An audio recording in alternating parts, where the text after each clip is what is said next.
the dogs, for the dogs. School for the dogs, for the dogs.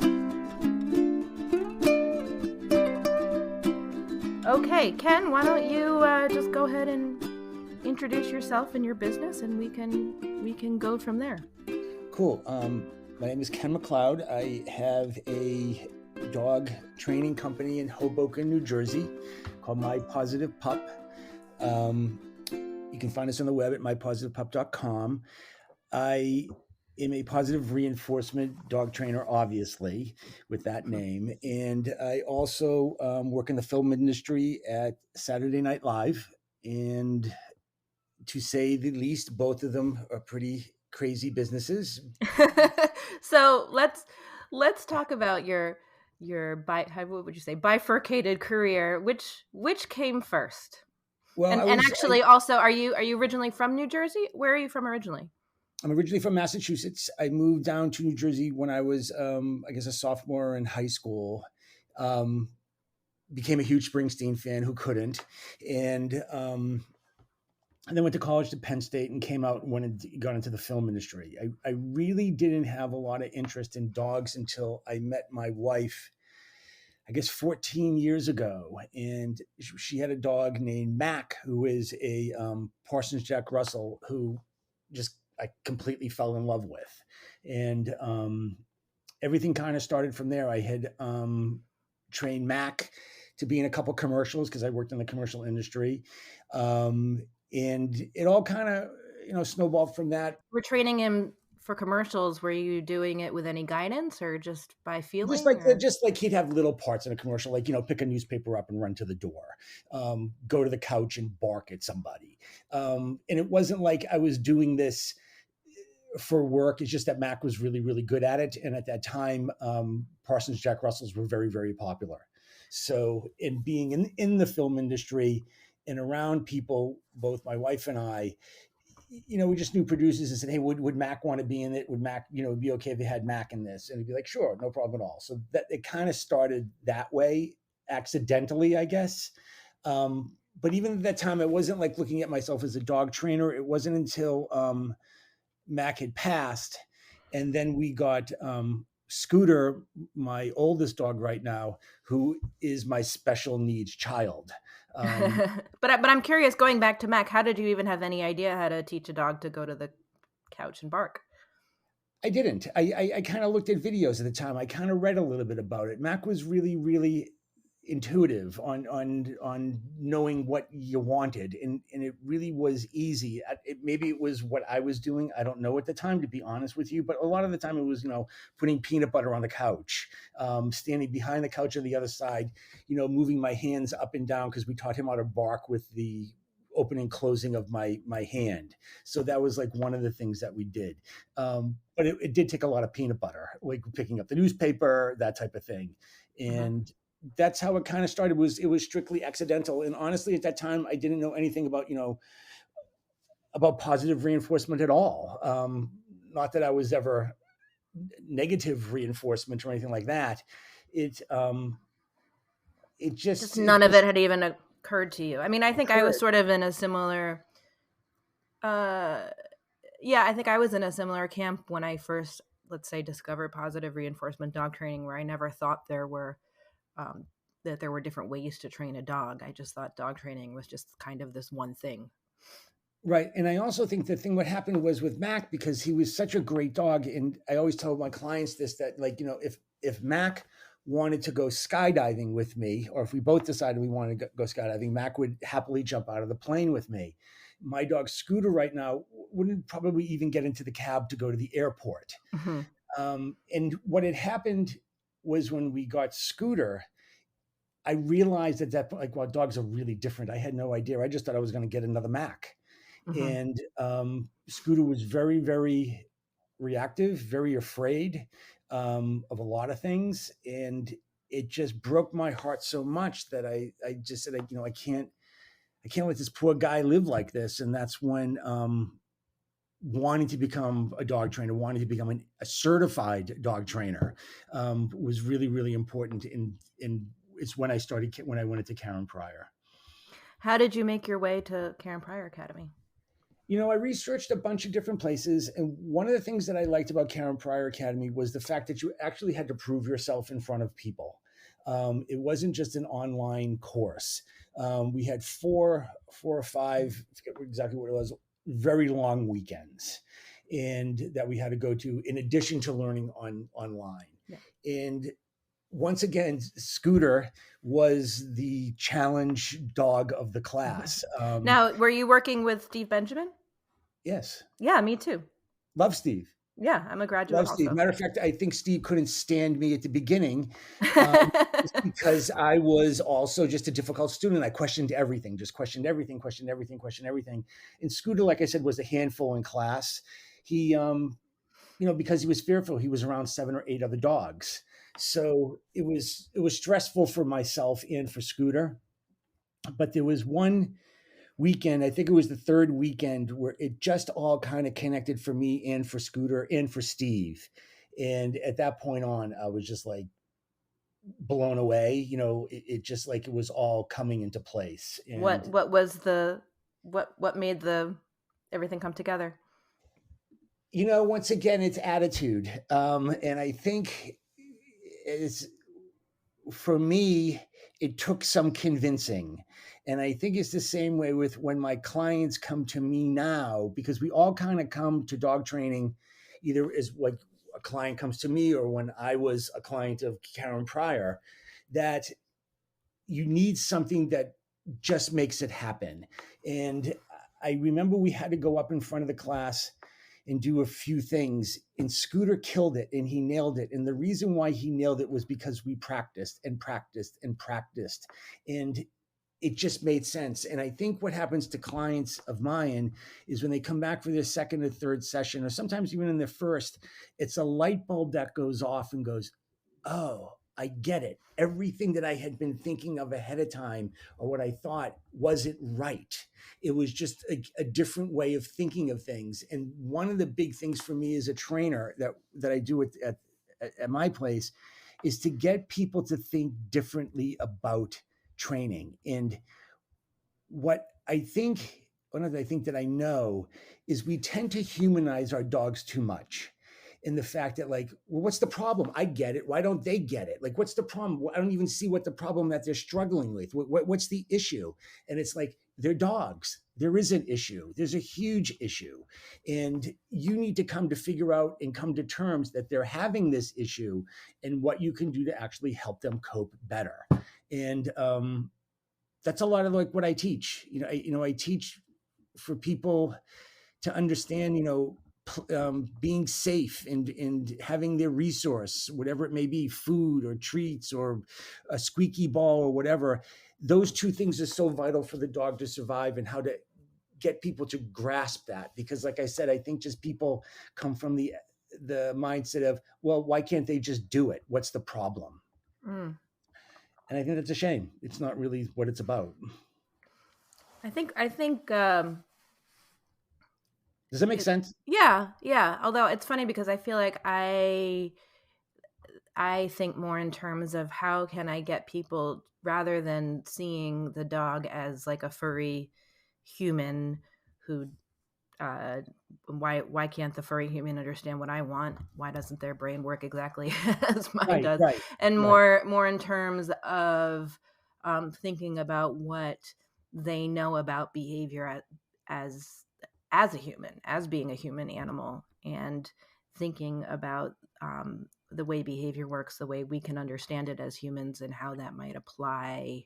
Right. I do a lot of dogs. analogies. Yes, I do a lot of analogies with people and having them understand. Like, one of the big things I'm sure you get also is like, well, how long do I have to use treats for? Mm-hmm. And I tell my clients all the time, you should go to work on Monday and you should tell your employer or your clients that you never want to be paid ever again. Right. And they go, oh, got it.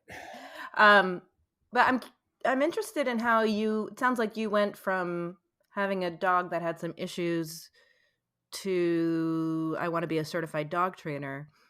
There was no working with a trainer before that, or no like model for what kind of dog trainer you felt like you wanted to be. No, because what happened was, I think when I came through Karen Pryor, as with everything in my life, I just go head over heels into it. And it was during COVID, and my phone was ringing off the hook.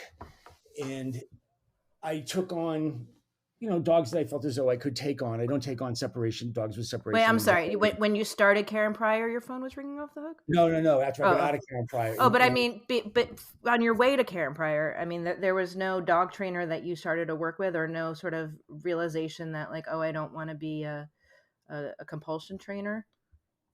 It's just not who I am. It's just, Okay. I would just never do that. And I think also too, like, a lot of this comes into play with who I've been my whole life. I think one of the things I tell people all the time is, like, when I was a kid, I skied on a ski team, and I skied slalom. And when we would come through the gates correctly, my coach would ring a bell if you came through the gate correctly. And at the end of the run, he would only ever talk to us about the gate that we came through correctly. He never, ever, ever mentioned, what we goofed on and the gates that we didn't come through correctly. And I remember the other kids were in the ski club with me. Their parents, and including my parents, were very upset at the coach and said, why don't you tell them what they're messing up with? And he's like, why? I don't want them to concentrate on that. I want them to concentrate on what they're doing well. Mm-hmm. And I'm a really excellent skier, and it's thanks to him. And I think it's the same way that I went about just my whole career, and with Mac and with Scooter and all the dogs that I work with. It's like, let's look at what they're doing well and really acknowledge that. Because we don't want the bad behaviors, or the behaviors we don't want to keep repeating themselves. And so, was there a dog trainer in mind that did this?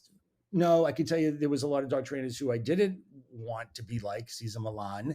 And well, see, I'm curious. I think it's interesting and curious, though, that as someone in the media world, where, for instance, Cesar Milan is kind of a big deal, that you didn't just think, well, that's how you train dogs, and that's that. I think because being in the media world, I just saw right through it. I also think too, like that whole thing with the slip lead when he would yank on the dog's neck. It's like, why would you ever get a dog even to do that? To me, it just never ever. It just didn't happen for me.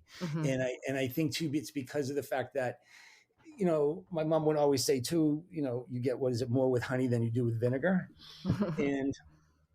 And I just saw that through my life and my career, especially like with going to the film industry, with all the different crews that I've had. I need my crew to have my back, so to speak. And the only way they're going to have my back is if I'm nice to them.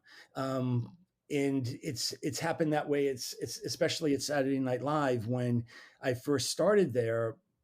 A lot of the guys, the type of work that we do at SNL, or the unit that I'm on, is we do all the fake commercials and fake videos. So we don't actually work at Rockefeller Center.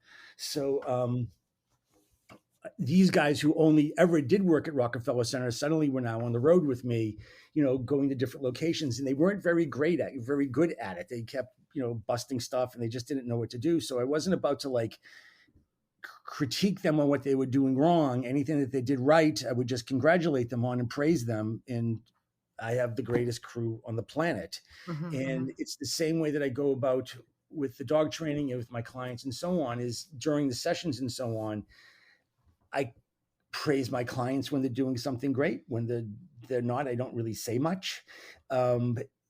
And at the end of the session, I think everybody kind of comes together with, like I said, it's that light bulb moment of, oh, I get it now. I get it. This is how we capture it. This is how we grab it.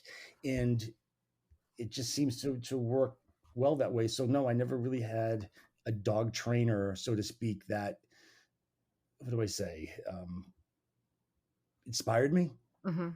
No. What was the response from your Saturday Night Live coworkers when you said, I'm going to be a professional dog trainer now? They all loved it, and they all thought it was a great idea. And I think they also too, because they knew that I was struggling with Scooter. So it became something that was really, really good. My producer at SNL, Mary Pamela, also part of the company, and she does a lot of the press stuff for us. That we decided what was super important for us so much for us is with the dog training thing, we wanted to get the word of positive reinforcement out. And it was a big mission in dog training to do this because I had seen, too much of like the Cesar Milan types, the prong collars and all that. And I guess for me, it just was very, very confusing to get an animal that was going to be your best friend and then put a pinch collar on it or to put a Mm-hmm. slip collar on it and to be its boss.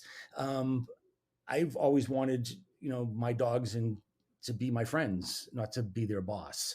Mm-hmm. So that's where it kind of came. It all kind of stemmed from that. I guess it's just because honestly, because of the way that my career was, you know what I mean? It's like, I always did better with let's find a way to get it done than let's try to make it more difficult. Mm-hmm. And and it's the same way with the dog training. How did your producer get involved? She's a friend of mine, Mary. She liked the whole idea of it. I think Mary is younger than I am. She has a good spin on things, and I'm not very, very good at writing emails and all of that type of stuff. And Mary is really good at it. And she comes from a film background also, like her and her sisters make movies and so on. And I just said to her, I said, let's do this with one goal in mind. Like, let's get the not so much the name of me out, but let's use the fact that I do work at Saturday Night Live as a plus. Let's do the whole thing that Scooter is reactive and how we were able to help Scooter and how all of this can help other dogs. And it's really kind of snowballed. It's snowballed more than we had ever anticipated, to be honest with you. And I think also too, a lot of when people, like I said, when people come into the sessions, they want to learn a new way.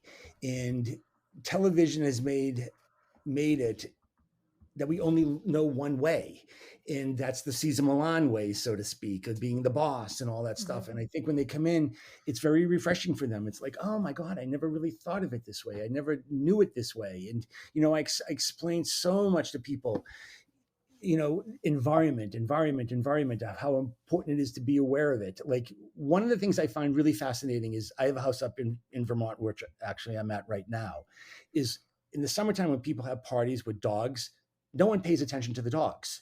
They're just most of the time people just, the dogs are running around the yard, and every now you'll hear, hey, get out, away from the barbecue, get away from the barbecue. And that's it. And, in New York City, it's so different in Hoboken too, because it's like everybody feels this need to go up and say hello to the dogs. And with reactive dogs, it's the last thing in the world they want is to have someone come up and say hello to them. And when people have a session with me with reactive dogs, I tell them, look, you need to get friends and family on board and just let the dog warm up on the dog's time, if it ever even wants to. And people come back and they call me like, oh my God, what a difference. The dog's so much better, blah, blah, blah. And it's like, of course it is, because your dog's kind of like an introvert. We live, in an extroverted world, and your dog's an introvert. So not everybody wants to come up and say, I know I'm the same way. You know what I mean? I don't need to say hello to everybody, and I don't want anybody to say hello to me. And for those dogs, it just works so much better to let the dog warm up on their time. I get clients so often, my dog hates men, actually can't stand men, will bite men, just can't stand men. And I meet them outside of my studio. I completely just ignore the dog, or I'll take treats and throw them past the dog, away from the dog. They'll come in the studio and I'll go over my whole spiel with them and all that. And by the end of the session, the dog is sniffing me and really, really good place. But still, I've never gone up to the dog. I've just let the dog warm up on its time. Well, it seems like a lot of what you're talking about is sort of helping shift people's mindset towards thinking about what the dog actually needs and wants, and learning to read the dog and trying to see things from the dog's point of view rather than projecting their own preconceived ideas about how a dog should be, what a dog should want, onto the dog. Does that Yeah, and I think that's where we get into trouble lots of times because, like I said, it's like we all tend to think that every dog is the happy-go-lucky lab, pat me on my head, Right. and so many of them aren't. And being in the city, in Hoboken and New York City and so on, it's hard for dogs. Like I know when I bring my dogs up here to Vermont, it's completely different world for them. They're obsessed with squirrels and go for it. You know what I mean? Go for your obsession with squirrels. In Hoboken, it's alarms, it's scooters, it's e-bikes, it's beeping of horns. It's a completely different environment that can be overwhelming for dogs. And when I had lived in the city with Mac, I was always quite amazed actually at him, how loud sirens, for whatever reason, didn't freak him out, but loud sirens, freak out my dog Scooter. Mm-hmm. And as you know, city dogs are quite a different breed, so to speak, than country dogs. Yeah, well, I always say if you can make it here, you can make it anywhere. Yeah, it's true. It's so true. But it is this crazy thing that we're asking them to do, not only to live in these, often relatively small apartments, um, and to spend a lot of time alone, but then to make it so they're on the city sidewalks tethered and having to encounter God knows what Right. outside. So it is asking a lot, and I think that's something people really don't appreciate. So do you have a physical studio now in Hoboken? Yeah. We got 1012 Grand Street. Mm-hmm. It's really good. We do all the sessions in there. Is it like a storefront or what is it?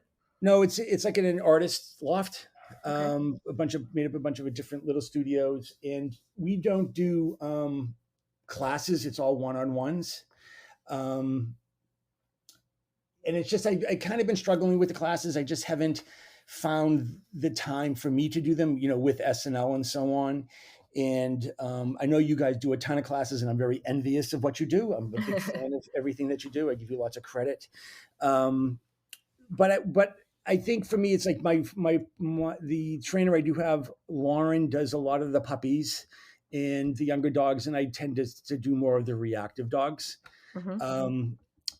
And we have really, really good success. I had a lady who came in, I don't know, a few weeks ago with a prong collar and a dog. At the end of the session, she gave me the prong collar, and she just shot me a text the other day and says, "I can't thank you enough. Like how much better Sailor is doing since." And I got such a tear in my eye, and the fact that yay, I mean, that's such good news. Mm-hmm. I also think too that what happens, another one I get really, really confused about is I tell everybody, when you go for a walk with your dog, you actually have to engage it, not your phone. You Mm-hmm. should leave your phone at home, because too much of what I see anyways is just in life in general is we spend way too much time on the phone, way too much time on the phone. And why would we get this amazing creature that just wants nothing to do but to love us, and to ignore it on walks? I don't even get it. And the other thing too that I see, and I'm sure you see it too, is when people are on walks with their dogs on their phones, the only time they pay attention to their dogs is when the dog does something they don't want them to do. So while the dog is offering all this amazing behavior, we're on our phones, and it's like, oh, you're missing it. You're just missing it. So, bit of advice: leave the phone at home. You'll definitely have it. Yeah, that's a good piece of advice. Or if you're gonna use the phone, take pictures of your dog getting it right. Right. I think you can use the phone as a clicker, really, Yes. to pinpoint those moments. Now, are you ever working with dogs then, or seeing? I guess you're not working directly with the talent if you're working on sets, but are you ever seeing dogs on set then at SNL? We did a skit. I guess in the fall, it was called Bones. And we had some dogs on set from. I remember that. It was like a store that sold bones. Bones, right? That was weird. Right. It was weird. Yes, it was weird. And I remember we had some dogs, but all the dogs, they're all good. They come from a couple of different training people that we use, animal wranglers, as they so to speak them, and they're all treated really, really, really well. There is Mm-hmm. no, nobody's ordering the dogs around or anything like that. Mm-hmm. So that's really good. One of the things I did want to just bring up was, for me, I guess it was last spring or a year or so ago or whatever. I'm sure you know of her, Kim Brophy. Oh yeah, I saw that you did the legs program. Yeah, tell me Yes, about that. and I have to say honestly, it has been a game changer. And if anybody has not read the book Meet Your Dog, go read It's Meet Your Dog. excellent book. Yeah.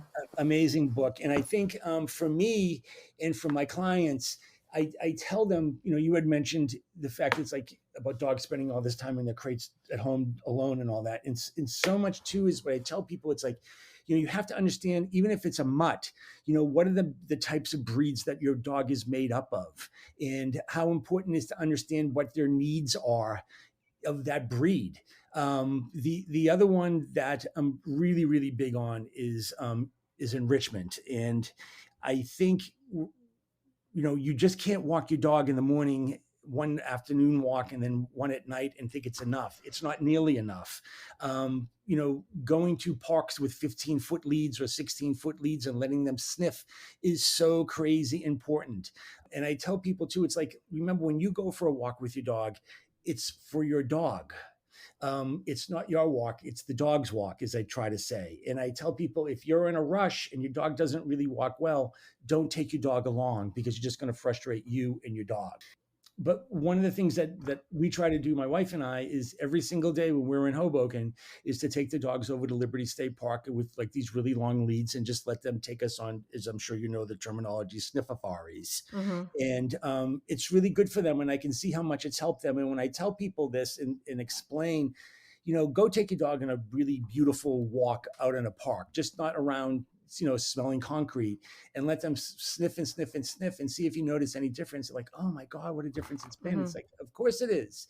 It's the same difference when you either ski on ice or you ski on powder. So, Yeah. a lot of that is crazy important for people.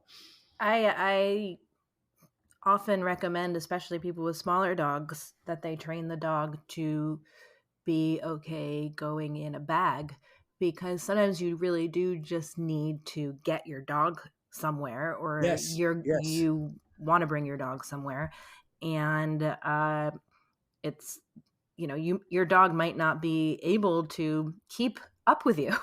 Right. So it's okay, I think, to have walks that are really for your dog, Yep. and also have walks, where you maybe have an agenda, and then also have an agenda in that you need to, get your dog home or get to wherever you're going, but also then have sort of that other option. If I'm talking specifically about city dwellers, because people who aren't in cities, can throw their dog in the car maybe.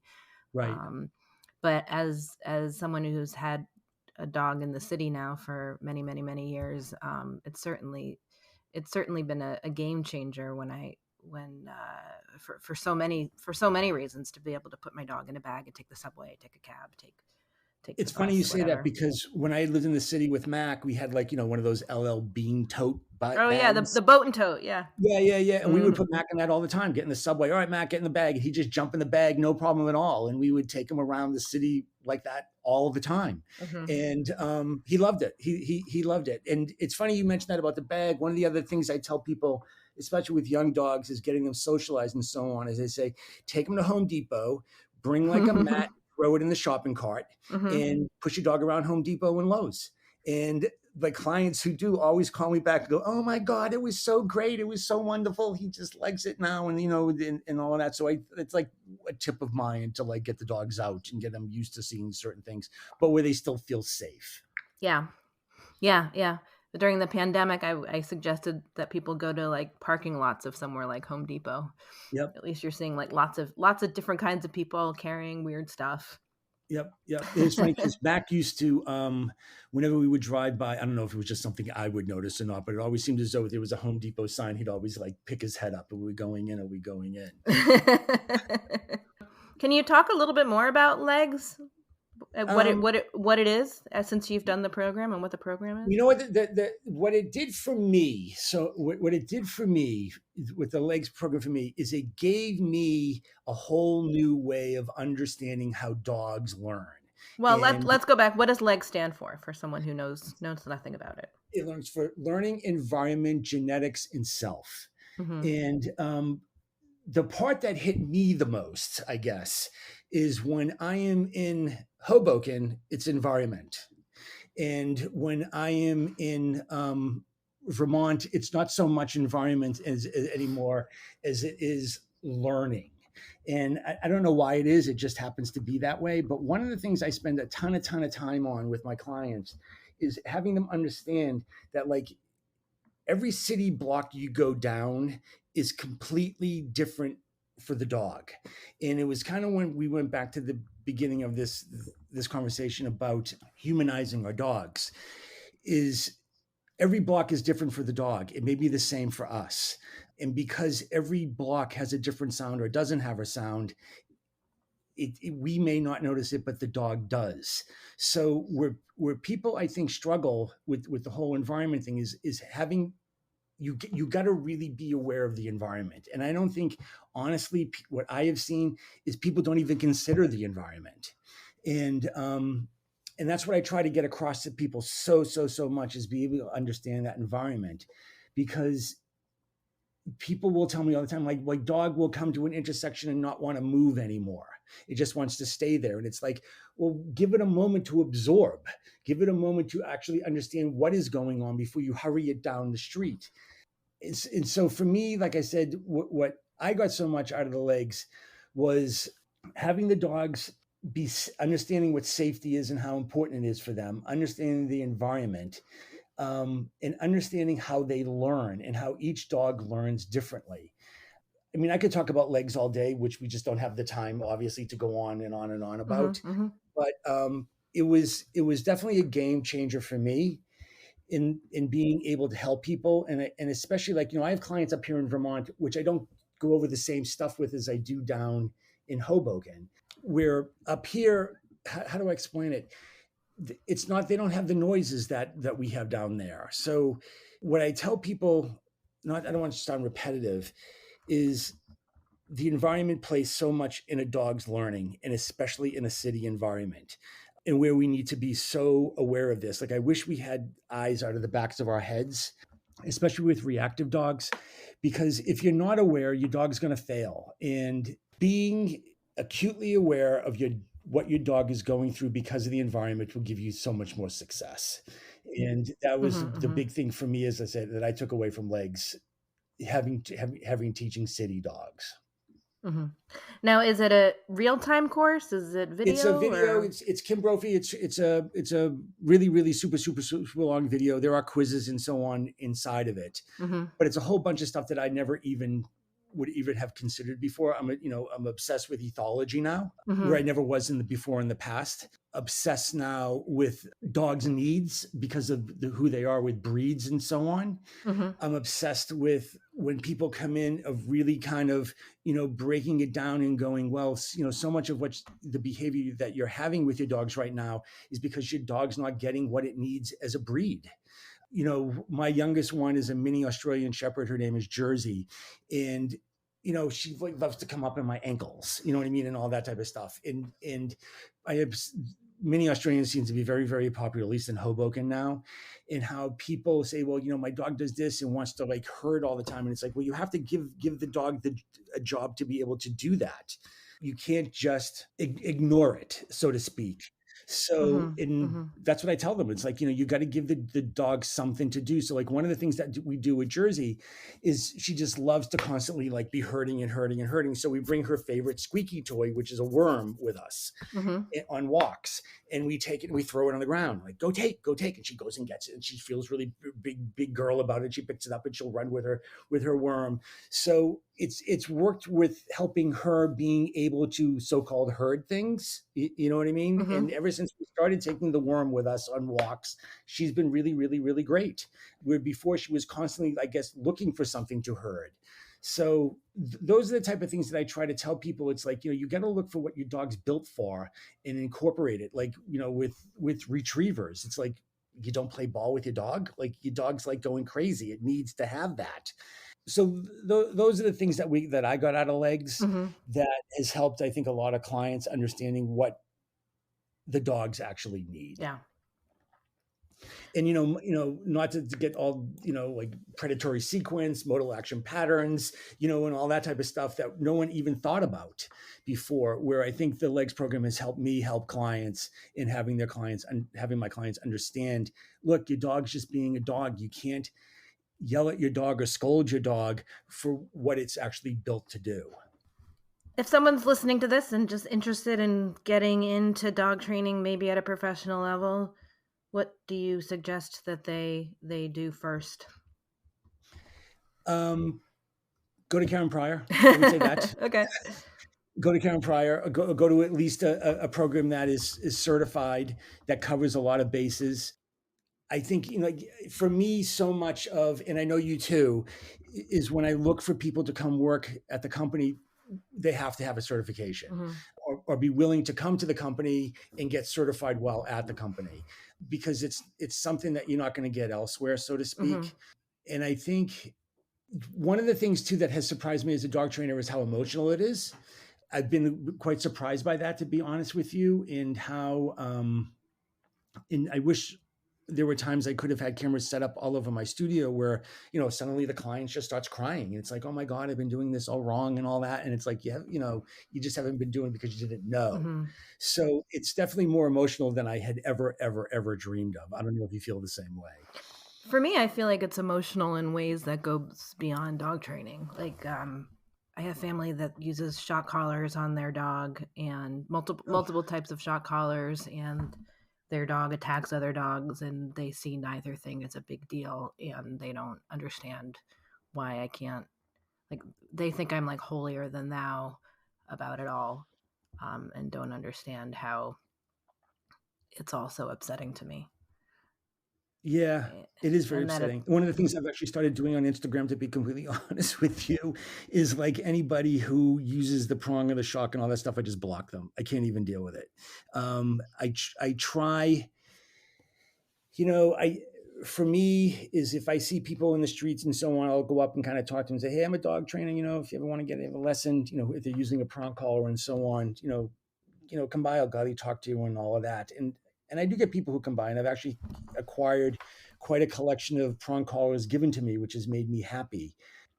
But I just still to this day just don't understand how people get an animal and to inflict pain on it for training. It's unbelievable. One of the other ones too that I tell every client that comes in is I always tell them, look, on your dog's most smartest day, when the clouds have parted and the sun is shining rays on your dog, it's equivalent probably at best to a 2.5-year-old toddler.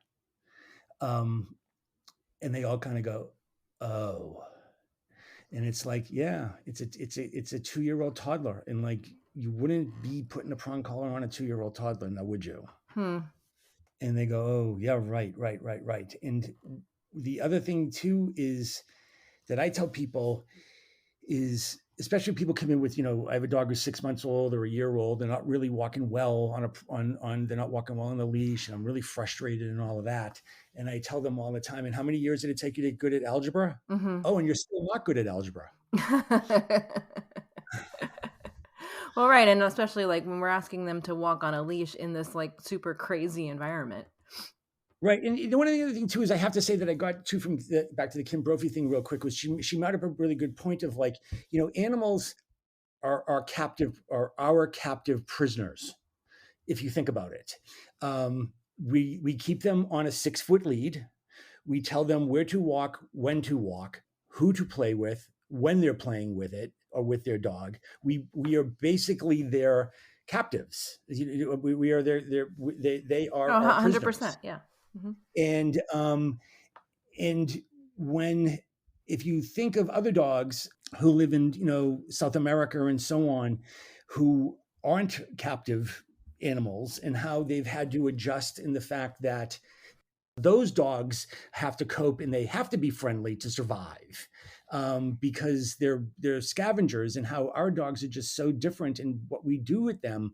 It's really, really, really hard for domestic dogs. I mean, it's nothing that comes easy for them by any means. Especially like leash frustration and all that. It's like, this is something an enormous change for the dog. And that's where the course also too helped out quite a bit with the Kim Brophy course. It was, like I said, stuff that you just didn't really think of before. Mm-hmm. Yeah, highly recommend it. Highly recommend it. It changed a lot of what I the way that I teach things. And one of the things that I tell people all the time is, one of the things we don't teach is sit. And I always kind of give this analogy.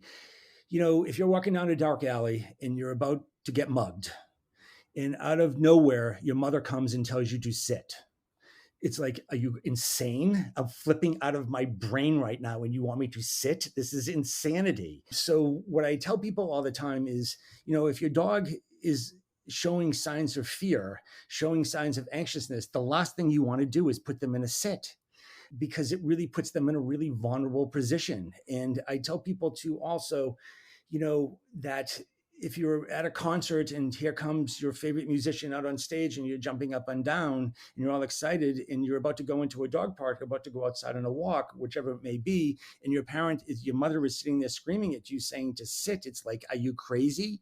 So one of the things that we teach is what I call easy, where we don't have to go into a sit. We're just easy. We're okay. We're cool. We can get out of here. Let's not worry about it. I got this under control. I know what's going on. Let's move on and get out of here. So I don't teach sit. You know what I mean? I look at sit as, and all my clients will tell you, it's as for fun. Sit should just be for fun. It shouldn't be for a behavior. You do this behavior before you get that behavior, or before you get this. To me, it doesn't even make sense. Especially with reactive dogs, it's like, how the whole rule with that, distance is your best friend. So at a distance, you know what I mean? It's like, look, you can stand and I'm going to, click and treat and say, good. Yes, good. You're nice and easy. This is what we want. This is easy. And it's the same thing with my dogs up here, like in Vermont, where I'm at right now. Before we go outside, I don't tell my dog, sit at the door. You must sit before you can go outside and chase the squirrel. It's like, let's just be easy for a moment. Okay, we're easy. Now go ahead. So for me, that's like really important. And one of the things also too that I got out of that course is, understanding yet again what the dog needs at the time. If the dog's, we don't want our dog to go over threshold, obviously, but at the same time too, it's like, I don't expect the dog to sit. It's just, to me, it doesn't even make sense. So there you go in my philosophy on sit. I think people are weirdly obsessed with sitting, and it's weirdly obsessed. That's funny. It's true. And also, I actually I just recorded a podcast episode about how frustrated I get when people approach a dog on the street or in any place really where they don't know the dog, and suddenly they're saying, sit, shake, whatever. Right. Or it's like, you just met this dog. Isn't it nice the dog is just existing in front of you, and perhaps call it an easy way? Like, isn't that enough? Right. Why does the dog have to have their butt on the ground? It's like this default way we have of controlling an animal by thinking like, if we know where its butt is. But what the reality is that it ends up with people leaning over their dogs in an awkward way, not making the dog feel comfortable, doing wild hand motions with their hands, saying sit, sit, sit over and over and over again. Like, who's benefiting from any of that? Right. And it's kind of brings me back to the question you had asked me a while ago about what dog trainer I had kind of liked that got me guided along the way. And I think the only dog trainer was, honestly, it was being an introvert, myself. And I think, I brought that to the dog training table, where it's like, well, what is it that I like and don't like? And I think it just made sense for me. You know what I mean? And in understanding that, with especially what dogs want. Because there's a whole bunch of stuff I don't really like. And I'm sure the dog would be the same way. Yeah, totally. Yeah. Well, thank you so much for your time. Anything we didn't cover that you think is worth going over? No, I just want to say I'm a huge fan of yours. I think what you're doing in the city is amazing. Thank you. I have nothing but the utmost respect for you and what you guys do. And I wish you all the best of luck, and I hope someday we can actually meet. Yeah, me too. And if you ever want to teach classes for us, I know your schedule's a little all over the place, but you can And vice let us versa. know. If you ever want to come to Hoboken, I would love to have it come to Hoboken. Okay. Well, let's keep Yeah. in touch. Thanks so much. Do you need some help teaching your dog where you want him to pee or poop and when? If so, I hope you'll check out our brand new, totally free house training guide. You can find it at schoolforthedogs.com/house. It's filled with lots of really good tips on how to train a dog to potty in the right spot, but it also is going to explain to you how to teach your dog to do it on cue. So go check it out. schoolforthedogs.com/house. School for the dogs. Thank you so much for listening, and special thanks to Bill and Lizzie of Toast Garden for the amazing theme song. You can find Toast Garden at youtube.com/toastgarden. If you enjoyed this episode, please make sure to subscribe to the podcast and leave a review on iTunes. You can also support us by shopping at storeforthedogs.com, and you can learn more about us at schoolforthedogs.com. You can also connect with other listeners by downloading our brand new app. Just visit schoolforthedogs.com/community.